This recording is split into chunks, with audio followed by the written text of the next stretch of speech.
ஊழலற்ற உலகத்தை உருவாக்குவோம். ஊழல் கண்காணிப்பு வாரத்தை முன்னிட்டு ஆய்வாளர் ஜே. கஜலட்சுமி அவர்களுடன் நேர்முகம் கேட்கலாம்.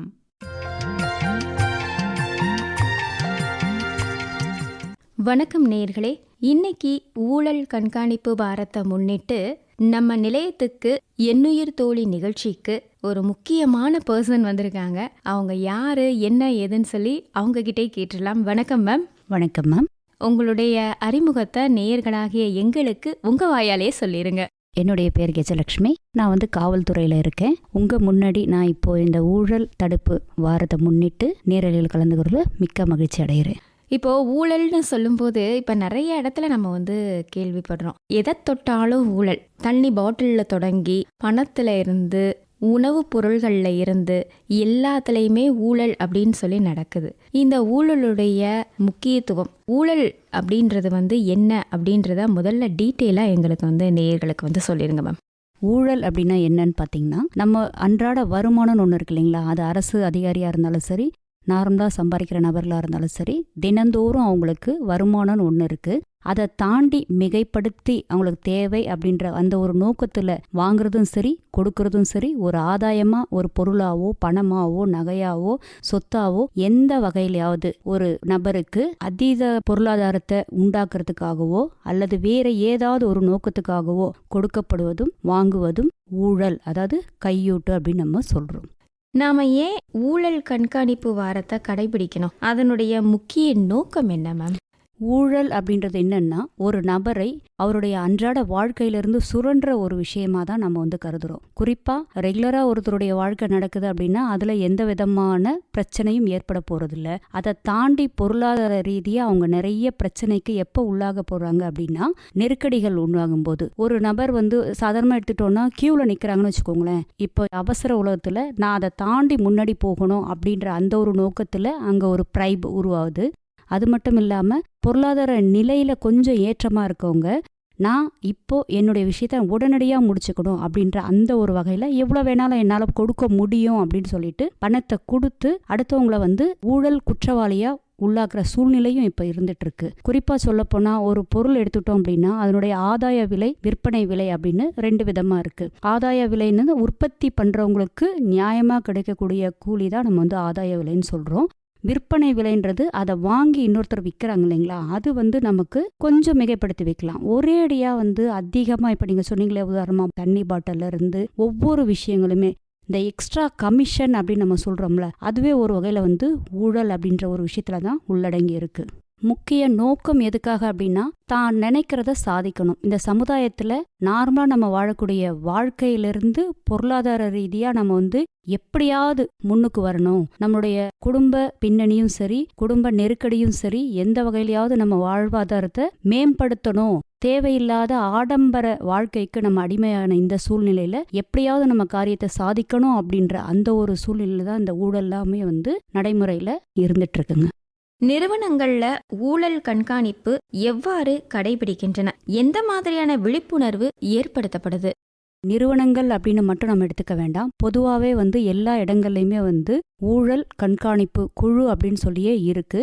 குறிப்பாக நிறுவனங்களில் ஊழல் கண்காணிப்பு கொள்கைகள் அப்படின்னு ஆரம்பிக்கிறாங்க. அதில் ஒரு டீம் ஆஃப் மெம்பர்ஸ் இருக்காங்க. நார்மலாக நான் இதில் சொல்லணும் அப்படின்னா எப்படி சொல்லலாம்னா, ஒரு நபர் ஒரு நிறுவனத்தில் வேலைக்கு சேர்றாங்க அப்படின்னாவே அப்போவே நம்ம ஒரு ஒப்பந்த பத்திரம் மாதிரி எழுதி வாங்கிக்கலாம். இங்கே கையூட்டு பெறுவதும் கொடுப்பதும் குற்றம், மீறினால் அவங்க மேலே நடவடிக்கை எடுக்கப்படும் அப்படின்றத அவங்களுக்கு என்ட்ரு ஆகும்போதே நம்ம சொல்கிறதும் இல்லாமல் ஒவ்வொரு நபரையும் நம்ம தனியாக கண்காணிக்கிற மாதிரி, நம்மளை யாரோ வாட்ச் பண்ணுறாங்க அப்படின்னா அந்த இடத்துல தன்னுடைய எக்ஸ்ட்ராடினரி செயல்கள் எல்லாமே அது யாராக இருந்தாலுமே கண்ட்ரோலுக்கு கொண்டு வருவாங்க. அந்த மாதிரி மேக்சிமம் நிறுவனங்கள் எல்லாமே கண்காணிப்பு குழுவையும் கொள்கைகளையும் ஃபாலோ பண்ணிட்டு தான் இருக்காங்க. இது அந்த நிறுவனங்களில் வேலை செய்கிறவங்களுக்கு மட்டும் பொருந்தாது. அவங்களுடைய உயர் அதிகாரிகள், ஒப்பந்ததாரர்கள், யார் வாங்குறாங்க, கொள்முதல் பண்ணுறவங்க, கொடுக்குறவங்க எல்லாருக்குமே அது உள்ளடங்கி இருந்தால் மட்டும்தான் இந்த ஊழலை நம்ம கண்ட்ரோலுக்கு கொண்டு வர முடியும். இப்போ நீங்கள் சொல்லும்போது சொன்னீங்க, கையூட்டு பெறுவதும் குற்றம், வாங்குவதும் குற்றம் அப்படின்னு சொல்லி சொன்னீங்க. இதில் எனக்கு ஒரு சந்தேகம் வருது. என்ன அப்படின்னா, ஊழல் அப்படின்றதோ லஞ்சம் அப்படின்றதோ ஒன்று தானா? ஊழலும் லஞ்ச கையேட்டமும் ரெண்டும் ஒன்று தான். நம்ம எப்படி பார்த்தாலுமே நம்ம வருமானத்துக்கு மிஞ்சி நம்ம பெறப்படுகிற எதுவுமே அது நம்மளுடைய பொருள் கிடையாது, அடுத்தவங்களோட நம்ம அபகரிக்கிறோம் அப்படின்ற அந்த ஒரு ஆங்கிள் தான் நம்ம அதை பார்க்கணும். இப்போ உங்களுடைய பார்வையில நீங்க சொல்லுங்க, இப்ப ஊழல் ஒருத்தவங்க செஞ்சுட்டாங்க, அதை மறைக்கிறதுக்கு லஞ்சம் கொடுக்கறாங்க பாத்தீங்களா, அதை மறைக்க வாங்கும்போது இந்த பார்வையில சமுதாய பார்வையில ஊழல் செய்யறவங்க குற்றவாளியா, அதை மறைக்கிறதுக்கு ட்ரை பண்றாங்கல்ல அவங்க குற்றவாளியா? இந்த கேள்விக்கு சரியான பதில் சொல்லணும் அப்படின்னா சமுதாயம் மிக முக்கிய பங்களிக்குது.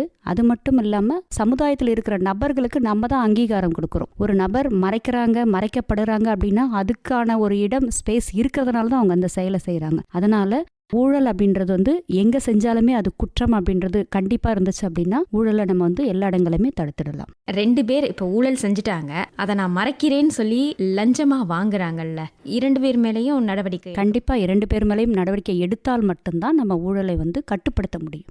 நிறுவனங்கள்ல ஊழல் கண்காணிப்பு அதிகாரியுடைய பங்கு என்ன மேம்? அவங்களுடைய நிறுவனத்துல இதுக்கு முன்னாடி ஊழல் எதுவும் நடந்திருந்தாலும் அதை கண்டிப்பா அவங்க புகார் அளித்து உரிய நடவடிக்கை எடுக்கணும். அது மட்டும் இல்லாம இனி வரும் காலங்கள்லையும் அந்த நிறுவனம் சார்ந்த எந்த நபருமே ஊழல் சம்பந்தமான விஷயங்கள்ல ஈடுபடக்கூடாது அப்படின்றத ரொம்ப கண்டிப்பா இருக்கணும்ன்றது என்னுடைய வேண்டுகோள். ஊழல்ன்றது எந்த மாதிரியான எதிர்மறை தாக்கத்தை ஏற்படுத்துது? அதாவது தனிநபர் அளவிலும் நிறுவனம்ன்ற அளவிலும் நாடுன்ற அளவிலும் எப்படி இருக்கும்? குறிப்பா தனிநபருடைய பொருளாதார நிலை பாதிக்கப்படுது. ஒரு ஊழல் நடந்து அவங்க லஞ்சமா ஒரு பொருளை கொடுக்கணும் அப்படின்னா அவங்க பொருளாதாரத்தை தாண்டி எக்ஸ்ட்ராடினரியா அவங்க ஒரு விஷயங்களை ஈடுபட வேண்டியிருக்கு. சில இடங்கள்ல குற்றவாளிகளா மாறதுக்கு வாய்ப்பு இருக்கு. தங்கிட்ட இல்லாத ஒரு விஷயத்த தேடி போகணும் அப்படின்னா ஒன்று திருட்டு, கொள்ளை, டூலரில் போகும்போது ஸ்நாச்சிங் பண்ணுறது, அவங்களுடைய தேவைக்கு அதிகமாக ஒரு விஷயம் வேணும்னாவே அது எப்படியாவது அடையணும் அந்த ஒரு வெறி அவங்கள தப்பான வழிகளில் வழி நடத்துது. உங்களுடைய பார்வையில சொல்லுங்க, எதெல்லாம் ஊழல்னு பார்க்கப்படுகிறது? ஏன்னா நிறைய பேருக்கு தெரியாது, இதெல்லாம் ஊழல்னு சொல்லுவாங்களா அப்படின்னு கூட நிறைய பேர் சொல்லுவாங்க. ஸோ உங்களுடைய பார்வையில எதெல்லாம் ஊழல்னு பார்க்கப்படுது? ஊழல் அப்படின்ற அந்த ஒரு வார்த்தையை மட்டும் நம்ம சொல்ல முடியாது. அன்றாட வாழ்க்கையில ஒவ்வொரு விஷயங்களுமே நம்ம நம்மளுடைய தகுதிக்கு மீறிய எல்லா விஷயங்களுமே ஊழல். ஒருத்தருடைய மனதையோ பொருளாதாரத்தையோ அவருடைய அனுமதி இருந்தோ இல்லாமலோ மிரட்டியோ நம்ம வாங்குறோம் அப்படின்னா அது ஊழலுக்கு ஒரு வகையில உட்பட்ட ஒரு விஷயமா தான் நம்ம கருத வேண்டியிருக்கு. உதாரணமா பாத்தீங்கன்னா இப்போ நார்மலா 1 கிலோ தக்காளின்னு எடுத்துக்கோங்களேன், அதனுடைய அன்றைய விலை 50 ரூபாய் அப்படின்னா மார்க்கெட்ல ஒரு 100 ரூபான்னு வித்தாங்கன்னா அதுவே ஒரு சுரண்டல் தான். இப்போ ஒரு 10 கிலோ தக்காளி வாங்க வேண்டிய ஒரு சூழ்நிலையில இருக்கிற நபர் அவர்கிட்ட இருக்கிற பொருளாதாரத்தை தாண்டி இன்னும் வாங்கணும்னா அடுத்து என்ன பண்ணுவாரு? ஒன்று கடன் வாங்குவாரு, இல்லைன்னா அடுத்தவங்க பொருளை அவர் சுரண்ட ஆரம்பிப்பாரு. இந்த மாதிரி ஏதாவது ஒரு ரூபத்துல சின்ன சின்ன விஷயங்கள்ல இருந்தே ஊழல் ஆரம்பிச்சிடுதுங்க.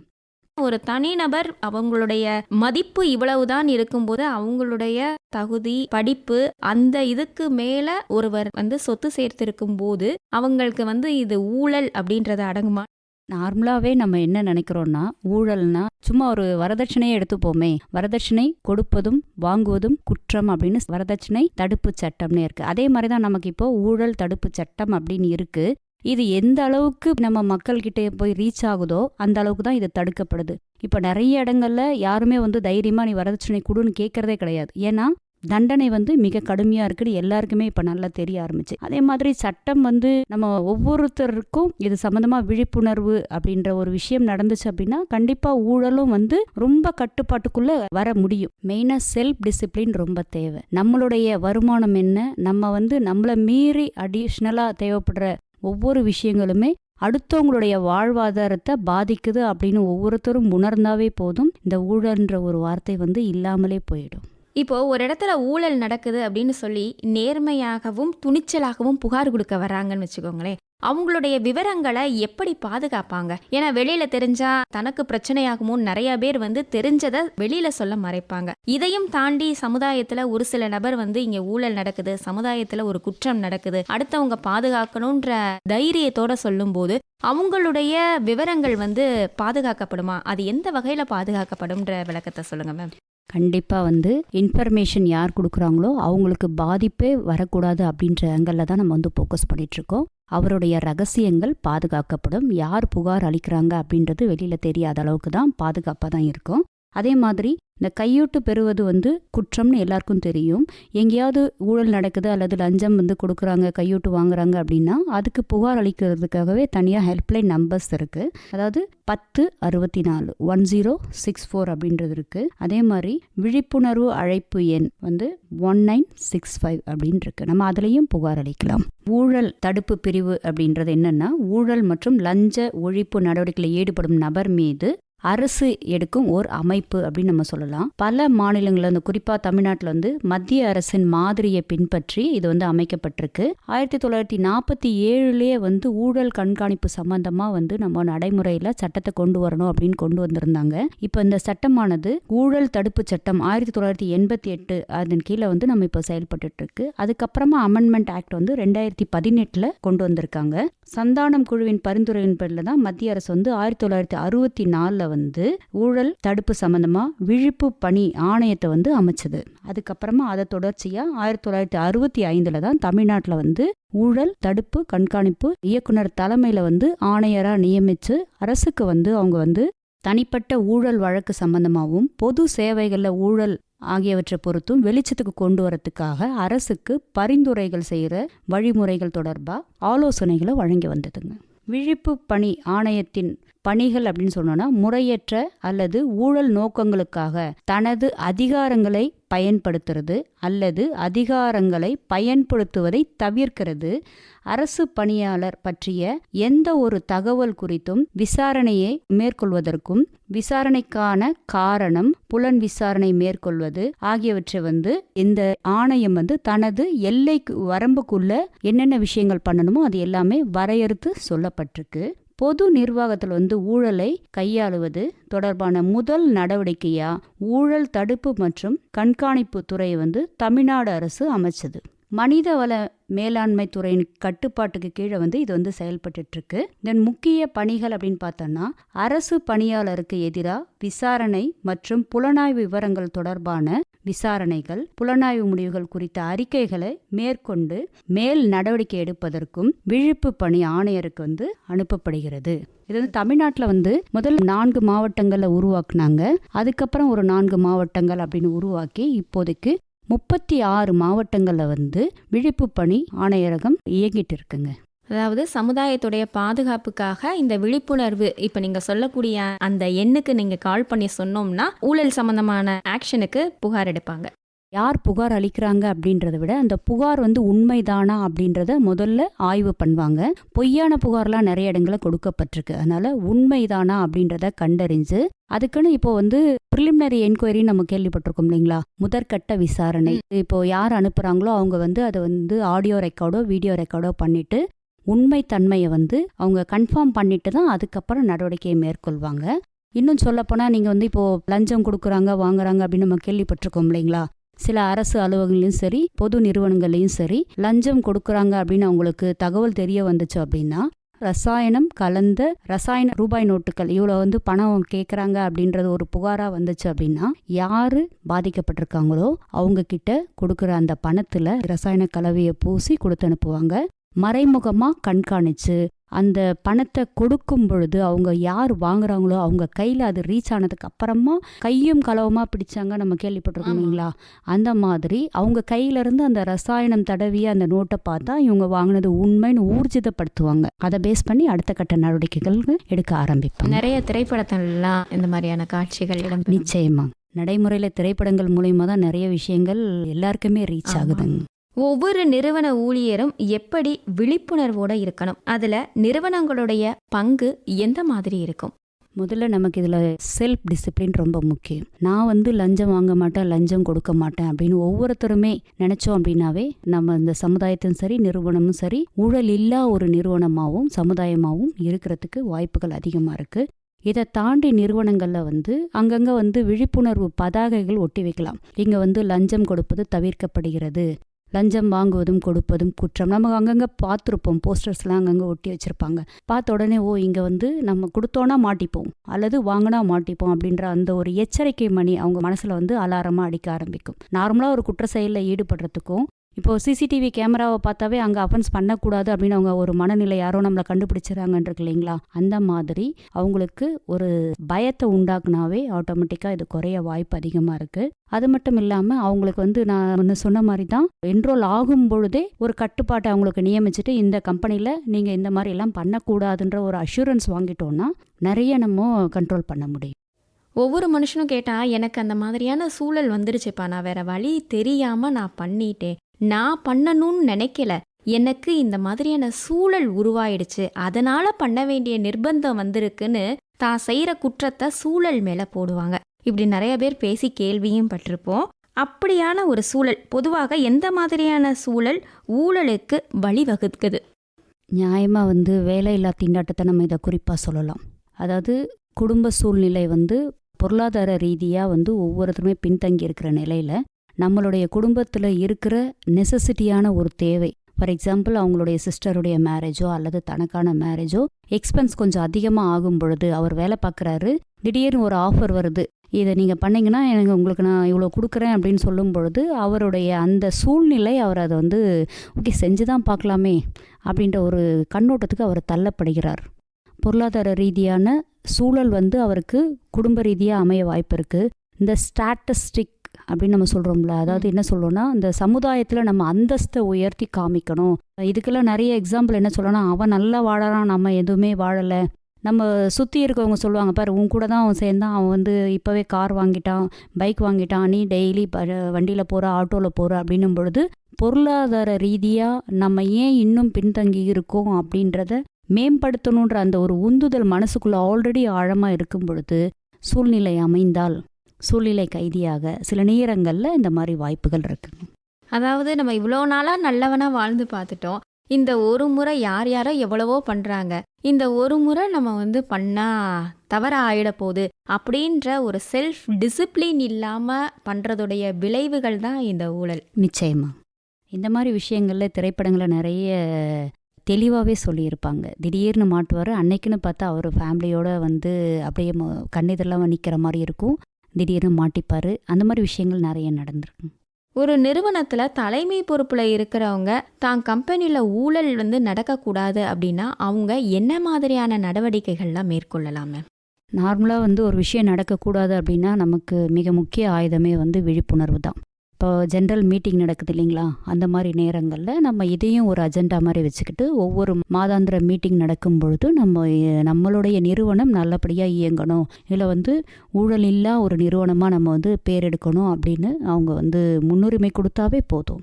அவங்க ஒரு பாஸ்க்கு கீழே தான் எல்லா சப்பார்டினேட்ஸும் ஒர்க் பண்ண போகிறாங்க. ஸோ தலை சரியாக இருந்துச்சு அப்படின்னா கீழே இருக்கிற எல்லாருமே அதை கரெக்டாக ஒபே பண்ணி தான் ஆகணுன்றத ரூல்ஸை கரெக்டாக ஃபாலோ பண்ணுவாங்க. தலைமை பொறுப்பில் கையில் தான் இருக்குன்னு சொல்ல வரீங்க? தலைமை பொறுப்பு கண்காணிக்க வேண்டிய ஒரு கட்டாயத்தில் இருக்குன்றதையும் சேர்த்து சொல்கிறேன்.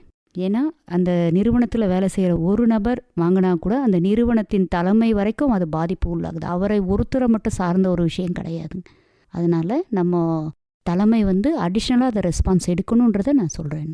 இப்போ ஊழல் பற்றி நிறைய விஷயங்கள் சொல்லிட்டு வரும்போது இயர்லி பேமெண்ட்டில் இன்கம் டேக்ஸ் அப்படின்னு சொல்லி ஒன்று வரும் இல்லையா, தன்னுடைய தேவைக்கு அதிகமாக நம்ம வருமானத்தையோ சொத்தையோ சேர்த்து வச்சிருக்கும் போது கவர்மெண்ட்டுக்கு ஒரு போர்ஷனை கொடுக்கணும் அப்படின்றது நம்மளுக்கு விதிக்கப்பட்ட விதி. அந்த இதிலிருந்து நம்ம எப்படி தப்பிக்கலாம், எப்படியெல்லாம் கணக்கை ஏமாற்றி பொய் கணக்கை காட்டி திட்டம் போட்டு அதை குறைக்கணும், கம்மி பண்ணணும், ஏமாத்தணும்னு நினைப்பாங்க. இதெல்லாம் ஊழல்ல அடங்குமா? இது ஊழல் அப்படின்னு நம்ம சொல்ல முடியாது, சுரண்டல் தான் நம்ம சொல்லணும். ஏன்னா அரசாங்கம், அதாவது ஒரு நபர் சம்பளம் வாங்குறாங்க அரசு அலுவலர் அப்படின்னா எதை வச்சு அவங்க சம்பளம் வாங்குறாங்க, அது ரொம்ப முக்கியமான ஒரு விஷயம் இல்லையா. அப்போது ஒவ்வொருத்தரும் தன்னுடைய வருமானத்தில் இத்தனை % பங்களிப்பை அரசாங்கத்துக்கு வரியாக நம்ம செலுத்தணும். குறிப்பாக இன்கம் டேக்ஸ், வருமான வரி அப்படின்றத நம்ம செலுத்தணும்னு சொல்லி ஒரு நாம்ஸ் இருக்கும் பொழுது அதை எல்லாருமே கரெக்டாக கடைப்பிடிச்சோன்னா ஒரு நபர்கிட்ட மொத்தமாக போய் ஒரு பொருள் சிக்குதுன்றதை தவிர்க்கப்படும். அதை எல்லாருமே செல்ஃப் டிசிப்ளினாக ஃபாலோ பண்ணால் நல்லாயிருக்கும். பொதுவாக நிறுவனத்தில் வேலை பார்க்குறவங்களுக்கெல்லாம் அக்கௌண்ட் பேசிஸில் விடும்போது கரெக்டான விதத்தில் அவங்க இன்கம் டேக்ஸ் பே பண்ணணும். இந்த தனிப்பட்ட முறையில் அக்கௌண்ட் சாராமல் கையில் வாங்கி கொடுக்குறாங்க பார்த்தீங்களா, அவங்கள தான் நிறைய இந்த மாதிரியான இன்கம் டேக்ஸ் ப்ராப்ளம் வந்து வருது. அதனால வந்து அரசு அலுவலர்கள் வந்து இந்த வருமான வரி கட்டாமல் இருக்காங்க அப்படின்றது மிக மிக மிக மிக குறைவு. ஏன்னா அவங்களுடைய சம்பளத்திலேயே இப்போ வந்து இந்த நியூ இன்கம் டேக்ஸ் ஸ்கீமில் வந்து ரெகுலராக அவங்களுடைய மாத வருமானம் என்னவோ ஆட்டோமேட்டிக்காக டிடெக்ஷன் வந்து இன்கம் டேக்ஸுக்கு போக ஆரம்பிச்சிருதுங்க. பொது நபர் நிறுவனங்களில் இருக்கிறவங்க வந்து நீங்கள் சொல்கிற மாதிரி ஆப்ஷனில் வந்து பயன்படுறதுக்கு வாய்ப்பு இருக்குது. அதே மாதிரி நடுத்தர வர்க்கத்தில் இருக்கவங்க சிறு வியாபாரிகள் அப்படின்னும் பொழுது அவங்க அந்த வருமான வரி கட்டத்துக்கு உள்ளேயே வரமாட்டாங்க. குறிப்பாக ஊழல் தடுக்கிறதுக்காக நிறைய சட்டங்கள் இருக்குது, உங்களுக்கு தெரியும். இப்போ சட்டங்கள் நிறைய இயற்றப்பட்டிருக்கு. அதனால் வந்து இன்னைக்கு தப்பு பண்ணுறவங்க என்னைக்குனாலும் கண்டிப்பாக குற்றம்னு ஒன்று செஞ்சால் அதுக்கு இன்னைக்கு இல்லைனாலும் நாளைக்கு கண்டிப்பாக அதுக்கு பணிபுரியும். இன்னும் சொல்லப்போனால் நம்ம வந்து மனித தர்மம்னு ஒன்று இருக்கு இல்லைங்களா? நம்ம செய்யறது நம்ம தப்பு பண்ணி மறைக்கிறோம் அப்படின்னா அடுத்த தலைமுறையினரை அது தாக்கும். அது கண்கூட எல்லாருமே பார்த்துட்ருக்காங்க. அதனால் எல்லாருமே அவங்களுடைய மனசாட்சிக்கு விரோதம் இல்லாமல் வருமான வரியாக இருந்தாலும் சரி, தன்னுடைய வருமானத்தை கரெக்டாக பயன்படுத்துறதா இருந்தாலும் சரி, சேவிங்காக இருந்தாலும் சரி, தனக்கு என்னவோ அதை கரெக்டாக ஃபாலோ பண்ணாவே எல்லாரும் அந்த சுய தனி மனித ஒழுக்கத்தை கடைப்பிடிச்சாவே எல்லாமே கரெக்டாக இருக்குங்க. நீங்கள் சொல்கிற மாதிரி சட்டத்திலிருந்து தப்பிக்கலாம், அவரவர் மனசாட்சி பிம்பத்திலிருந்து யாராலையும் தப்பிக்க முடியாது இல்லையா? ஊழலுக்கு எதிராக விழிப்போடு இருந்தால் எந்த மாதிரியான நேர்மறை பலன்கள் நமக்கு கிடைக்குது? எல்லாமே நியாயமாக நமக்கு கிடைக்குங்க. இப்போ நம்ம வந்து ஒரு இடத்துல உதாரணத்துக்கு வந்து ஒரு பொருள் 50 ரூபான்னா அந்த 50 ரூபாய் நியாயமான ரேட்லேயே நமக்கு கிடைக்கும். நம்ம ஒருத்தரை கொள்ளையடிச்சோன்னா இன்னொருத்தரை கொள்ளையடிச்சிட்டு அது அப்படியே சுற்றி உழைச்சி அப்படியே இந்த சமுதாயத்தில் பரவி விலைவாசியிலேருந்து எல்லா வகையிலுமே அது வந்து நமக்கு தான் அது வந்து பாதிப்பை உண்டாக்குதுன்றத பேசிக் ரியலைஸ் பண்ணால் போதும். ஒரு தனிநபர் செய்கிற குற்றம் சமுதாயத்தை வந்து பாதிக்குது 100%. திரும்பவும் அது நம்மளுடைய குடும்பத்தையும் தன்னையும் தான் மறுபடியும் வந்து அது தாக்குதுன்றதை அவங்க ரியலைஸ் பண்ணாமலே பண்ணிட்டுருக்காங்க. ஒரு செயின் மாதிரி இங்கே நம்ம தொடங்குறது திருப்பி சுற்றிலும் வந்து நம்மகிட்ட தான் வந்து நிற்கும். நிறுவனங்கள் எந்த மாதிரியான வரையறைகளை கொண்டு வரலாம் மேம்? நான் ஏற்கனவே சொன்ன மாதிரி ஒரு கான்ட்ராக்ட் மாதிரி இதை போட்டுடலாம். அது மட்டும் இல்லாமல் அவங்க கிட்ட பொருள் வாங்குறாங்க, விற்கிறாங்க, அவங்களுடைய ஒப்பந்ததாரர்கள் இவங்க எல்லாருக்கிட்டையுமே அந்த ஒரு கான்ட்ராக்ட் அவங்க வந்து எஸ்டாப்ளிஷ் பண்ணலாம். நம்ம வந்து ஊழல் இல்லாத ஒரு விஷயம்னா எதுவாக இருந்தாலுமே நம்ம வந்து ஓப்பன் டாக்காக இருக்கும். இது வந்து கம்பெனி வந்து நியாயமான கம்பெனி அப்படின்றது ஆட்டோமேட்டிக்காக வந்து பப்ளிக்கில் வந்து எஸ்டாப்ளிஷ் ஆகும். நிறைய விஷயங்கள் நியாயமாக இங்கே கிடைக்கணும் போது அவங்க பொருளாதார ரீதியாக ஆட்டோமேட்டிக்காக முன்னுக்கு வரதுக்கு வாய்ப்புகள் நிறைய இருக்கும். ஊழலுக்கு எதிரான விழிப்புணர்வு நிகழ்ச்சிகள் தொடர்ந்து மேற்கொள்ளப்படுவதால் உண்டாகும் கண்கூடான விளைவுகள் என்னென்ன மேம்? ஊழல் இல்லா ஒரு சமுதாயமாக உருவாக்குறதுக்கு எல்லாருக்குமே இது வந்து விழிப்புணர்வு மூலமாக தான் நம்ம பண்ண முடியும். இன்னும் சொல்லப்போனால் ஒவ்வொரு வருஷம் வந்து கண்காட்சிகள்லாம் வைக்கிறாங்க இல்லைங்களா?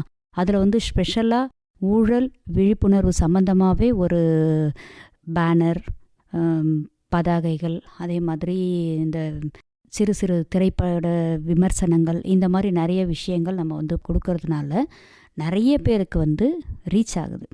தெரிஞ்சும் சிலருக்கு தெரியாமலும் செய்கிற விஷயங்கள் வந்து இது நம்ம பண்ணக்கூடாது அப்படின்ற ஒரு அவேர்னஸில் ஆட்டோமேட்டிக்காக கண்ட்ரோலுக்கு வரும். இப்போது ஊழல் வந்து நிறைய இடத்துல நடக்குதுன்னு நம்ம அடிக்கடி பார்த்துட்ருக்கோம், திரைப்படங்களில் பார்க்குறோம், கண்கூடாக பார்க்குறோம், கேள்விப்படுறோம், எல்லா இடங்கள்லையும் நடக்குது. இதையும் தாண்டி இப்போ நேராகவே நம்ம வந்து காட்சியாகவே பார்க்குறோம்னா சில பேர் பயப்படுவாங்க. இதை போய் வெளியில் சொன்னால் நம்மளுடைய குடும்பங்களுக்கு ஏதாவது பாதிப்பு வந்துருமோ, நமக்கு என்ன வம்பு, நம்ம குடும்பமாக பாதிக்குது அப்படின்னு சொல்லி நிறைய பேர் கண்டுக்காமல் விலகி போகிறாங்க.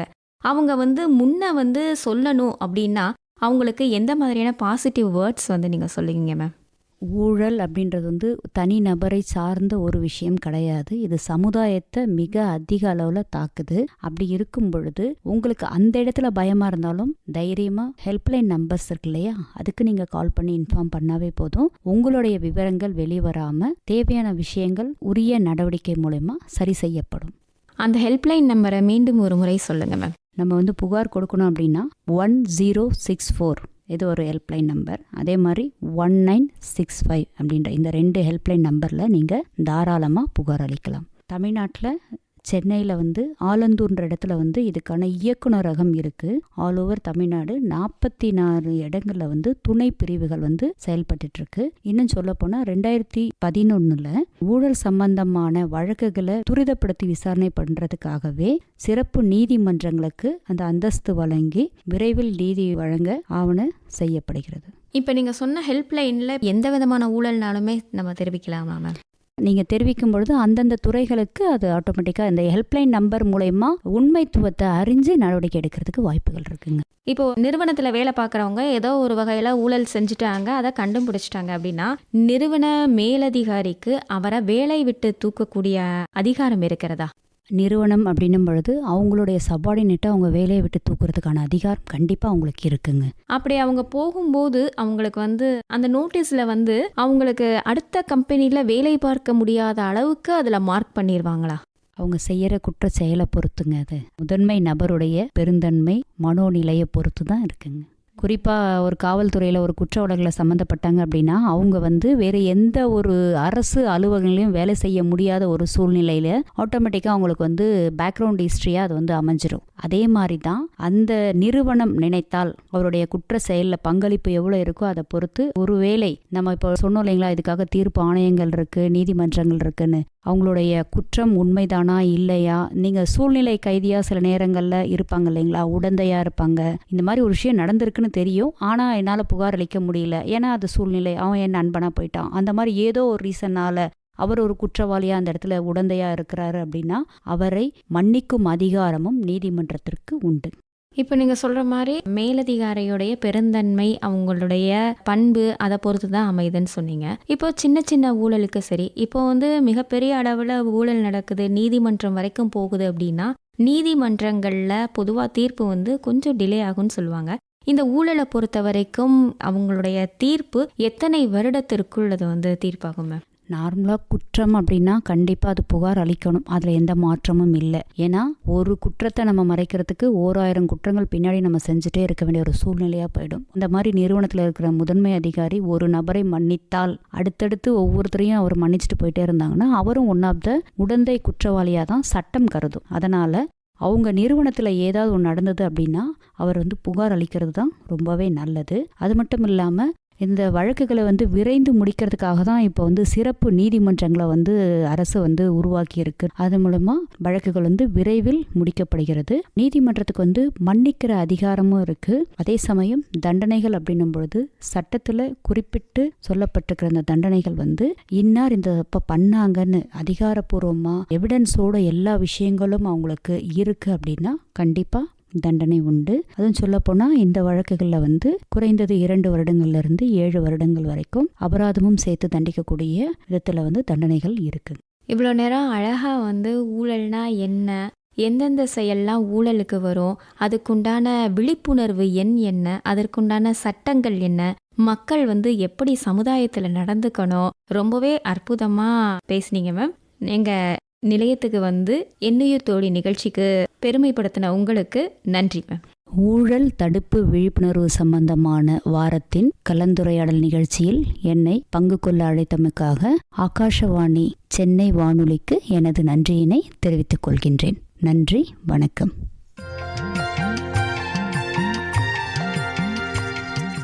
இதுவரை ஊழலற்ற உலகத்தை உருவாக்குவோம் ஊழல் கண்காணிப்பு வாரத்தை முன்னிட்டு ஆய்வாளர் ஜே கஜலட்சுமி அவர்களுடன் நேர்முகம் கேட்டீர்கள்.